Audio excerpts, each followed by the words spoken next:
Pessoal, começando o vídeo, lembrando da importância da sua inscrição aqui para o canal do Professor Leonardo. Caso você não seja um inscrito, considere se inscrever no canal, ative as notificações, deixe seu like, o seu dislike também, o seu comentário, que sempre ajuda na nossa reflexão, e compartilhe esse vídeo para que mais pessoas possam vir fazer parte dessa nossa comunidade de reflexão. A revista Veja, hoje, dia 6 de dezembro, ela publicou uma pesquisa que ela é muito, mas muito interessante a respeito do nosso país, das eleições de 2022. Essa não é tanto uma pesquisa de aprovação de Bolsonaro, como aquelas, o que você acha do governo Bolsonaro? É ruim, é péssimo, bom ou ótimo, regular ou médio? Aquelas pesquisas que nós estamos acostumadas. Entretanto, essa pesquisa, ela pode servir para nós como sendo uma projeção ou serve para nós termos uma ideia de como está a aprovação de Bolsonaro. E ela também traz algumas informações que mostram que aqui no canal nós estamos em um caminho interessante com as nossas reflexões e com as nossas análises. Mostrando que nós estamos num caminho, podemos dizer, correto em algum sentido, né?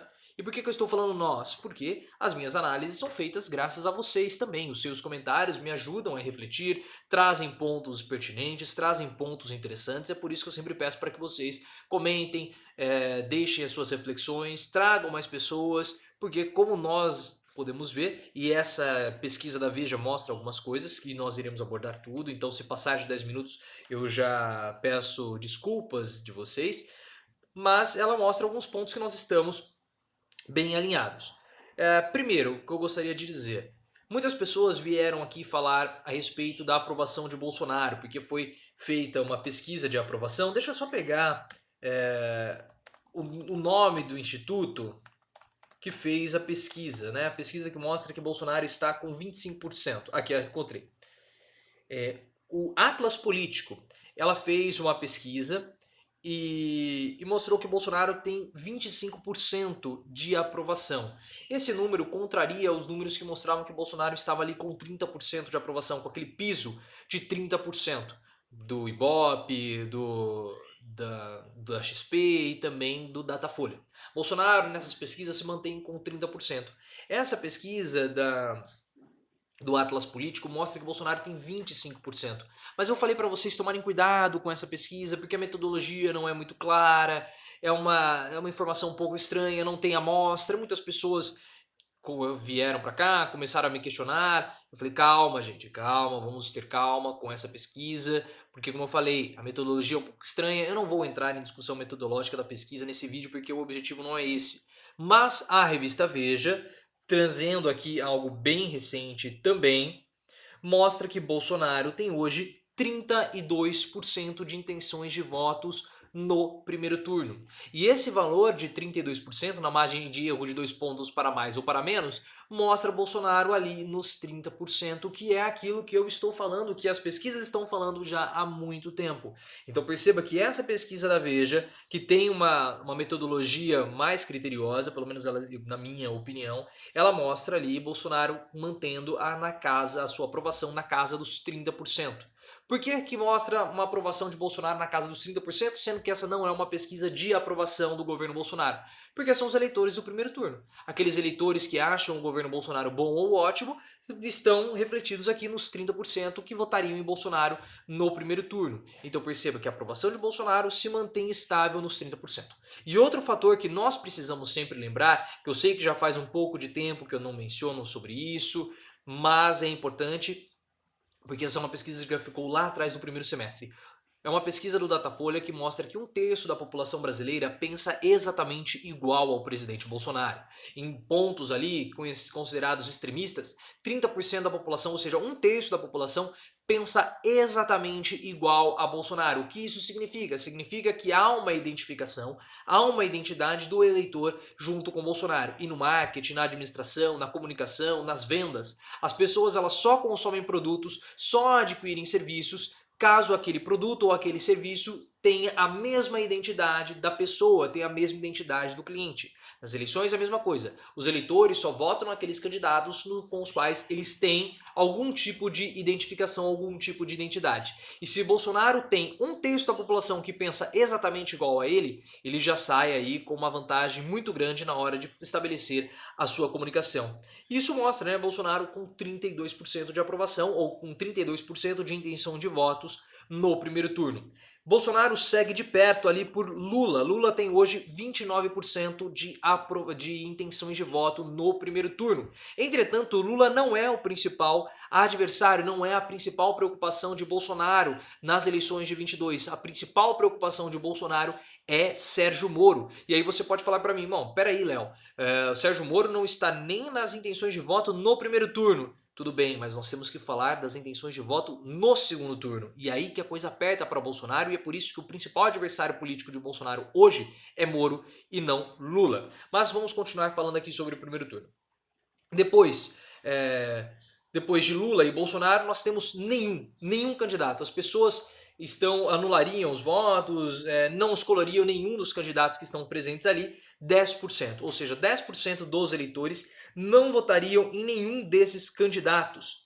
E isso é muito, mas muito interessante, porque a votação de Sérgio Moro no segundo turno, quando você compara com Bolsonaro, é de 36%. E quando você também olha para o Lula, é de 48%. Então, você pegar a quantidade de pessoas que votariam em nenhum dos candidatos que foram apresentados e soma com a porcentagem de Bolsonaro, dá aproximadamente aí a quantidade de votos que Sérgio Moro teria no segundo turno. Então, nós podemos fazer aqui, pensar, sugerir, é possível sugerir que Sérgio Moro também teria uma posição talvez maior do que Bolsonaro, porque nenhum desses candidatos, uma porcentagem considerável dessa faixa de 10% poderia ir para Sérgio Moro. E quem são os outros candidatos? Depois de nenhum, com 10%, nós temos Ciro Gomes, do PDT, com 9%.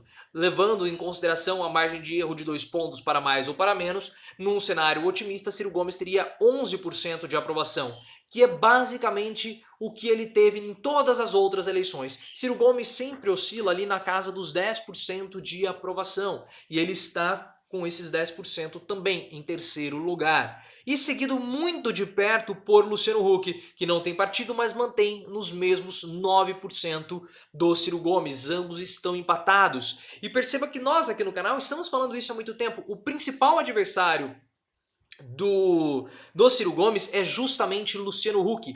Ambos vão disputar essa mesma faixa do centro. Luciano Huck, talvez um centro mais à direita, um centro mais centro, e Ciro Gomes, um candidato mais ao centro-esquerda, mais pendendo para a esquerda. E é por isso que em toda entrevista Ciro Gomes, eu não vi a entrevista do Globo News, eu peguei um trecho para fazer o vídeo hoje à tarde, mas eu não vi a entrevista inteira, possivelmente eu vou fazer uma análise amanhã. O Ciro Gomes, ele ataca sistematicamente o Luciano Huck, porque ele sabe que a disputa vai ser por esses 50% que ele fala, né, que são dos eleitores, ou no caso, quando você soma os resultados da revista Veja, esses 40% dos eleitores que não são nem Lula, nem Bolsonaro. Então a análise do Ciro Gomes está correta. Nós temos uma parte, 25% ali, né, 25 a 30% junto com Lula, 25 a 30% junto com Bolsonaro e 50%, 50 a 40% de eleitores que não querem nenhum nem outro. E é aí que Ciro Gomes vai atacar, e ele está brigando com o Luciano Huck por esse espaço. Depois nós temos João Amoedo, do Partido Novo, com 5%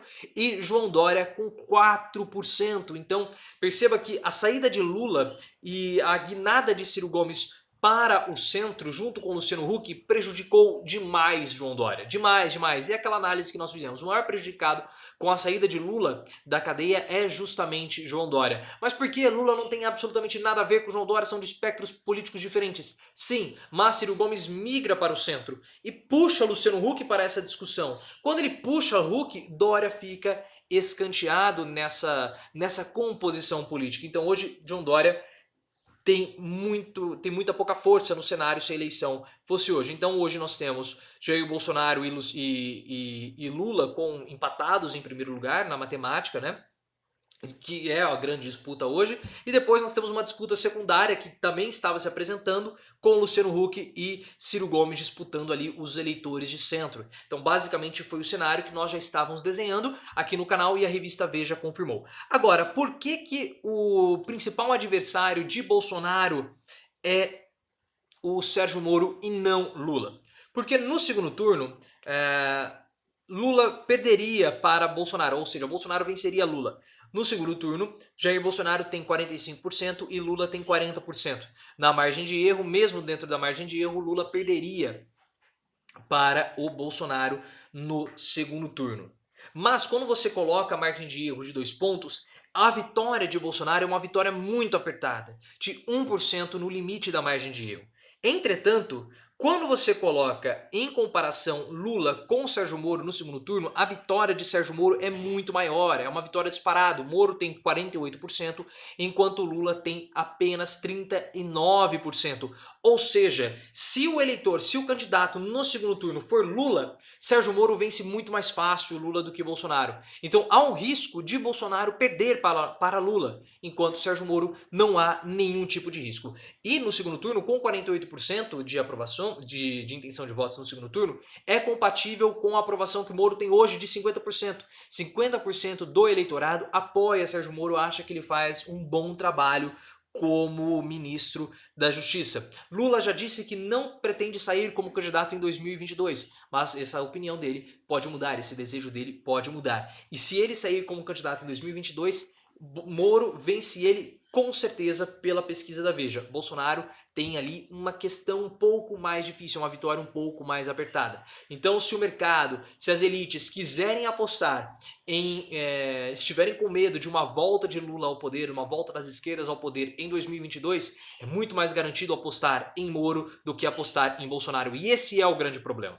Porque Bolsonaro, ele quer olhar as eleições de 2022, de 2020, que são as eleições municipais, para mostrar que ele tem cacife político. Ele quer mostrar para a direita e para todo mundo que os seus apadrinhados políticos venceram as eleições municipais. Então ele quer apadrinhar prefeitos, candidatos em grandes prefeituras, como por exemplo São Paulo, o ACM Neto, o candidato do ACM do Democratas em Salvador, Minas Gerais, Rio de Janeiro, Belo Horizonte, Minas Gerais não, Belo Horizonte, Porto Alegre, por quê? Porque ele quer mostrar para a direita que ele tem força política e que ele é o principal candidato a disputar 22 para evitar uma volta da esquerda ao poder.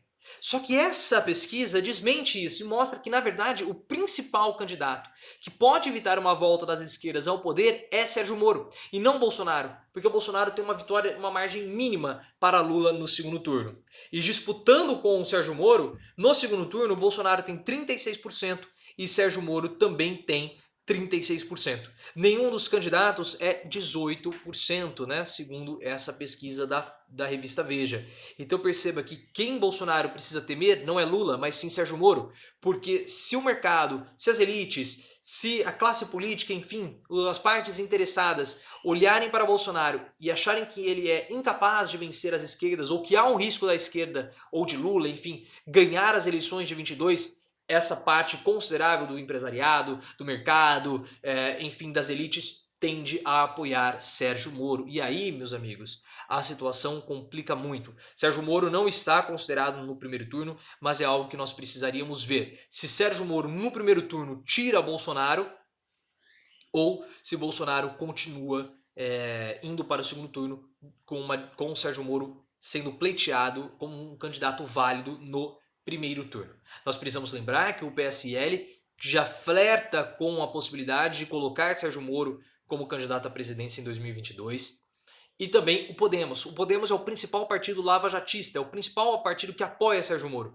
Então não está descartada. Bolsonaro sonha com Sérgio Moro como vice-candidato em 2022, essa seria a chapa dos sonhos, com toda certeza Bolsonaro venceria se Sérgio Moro fosse vice-presidente, porque é muito forte, a imagem de Moro ainda é muito forte.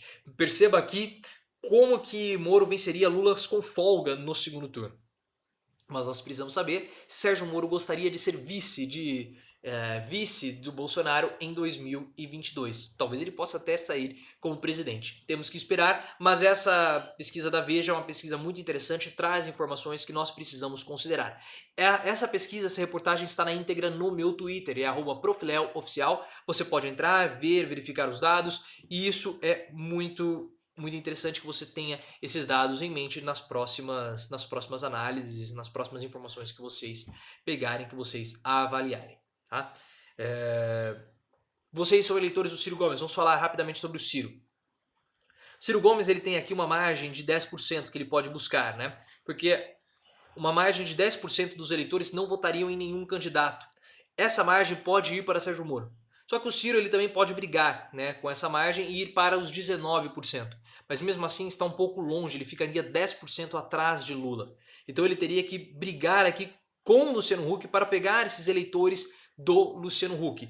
Com os eleitores do Luciano Huck e com essa margem de eleitores que não votaria em nenhum desses candidatos, Ciro Gomes teria ali 28% dos votos. Então ele estaria brigando ali com o Lula para um segundo turno. A situação de Ciro Gomes é muito, mas muito complicada nesse momento. Mas deixa aqui nos comentários o que você acha desses dados. Leiam a reportagem, está no meu Twitter, @profileoficial. E depois comentem aqui, que é muito importante, porque perceba que os seus comentários me ajudam na reflexão, e depois os nossos cenários, de uma forma ou de outra, acabam se confirmando com reportagens e com dados mais embasados de grandes veículos de imprensa. Então, muito obrigado a todos que comentaram. Considere se inscrever no canal, ative as notificações e mais uma vez me siga no Twitter, @profileoficial.